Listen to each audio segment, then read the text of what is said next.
Hi, I'm in Williamsburg and I'm enjoying a colonial Christmas. I'm taking a pause just to talk to you about the chapters 5, 6, and 7 that we're looking at for this week. You guys, I want you to know that what we've been doing in chapters 1 through 4 is foundational. You need to know and understand that. We now move on to chapter 5, and that's about that active and passive voice. Please understand that our sentences have slots. We know this. We have the subject and the predicate. We've learned that already. Now, I want you to discover more about that with the whole active and passive voice. Basically, the subject needs to go in the subject slot. And if it's not, it's passive. If it is, it's active. We want that subject in the subject slot. Learn more about that. However, know that there are some exceptions. Always are in grammar, and the exceptions in this chapter have to do with the there and also have to do with the cleft. Take a look at those two. Know them. They'll be on the quiz, midterm, maybe final. Let's move on to chapter 6 and 7. In chapter 6, we have the adverbials. In chapter 7, we have the adjectives.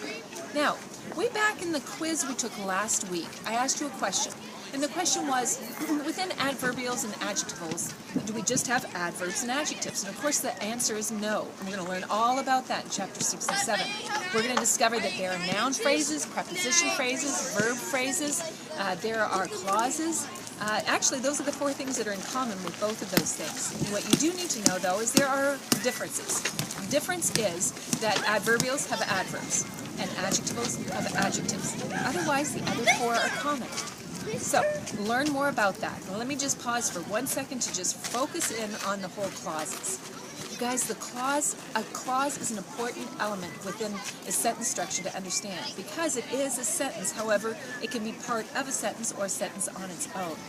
It has that subject and that verb. Why do I want you to know? Well, because it's going to help you to understand how to better punctuate things. You have the independent and dependent clauses. When do you use commas? How do you separate those clauses from within the sentence? You're going to learn about that inside this chapter. At the end of reading, I want you to go to the two videos that I have put in place within the notes. You're going to have a video on active and passive voice. Go ahead and watch that, as well as one on commas. Now, both of them are set in Tanzania, Africa. I was there teaching English language learners, and I had an opportunity to step out of what was happening and be able to share with you all at ECSU some grammar and punctuation principles, and I want you to take a look at those two videos. It'll help you to understand some principles a bit better.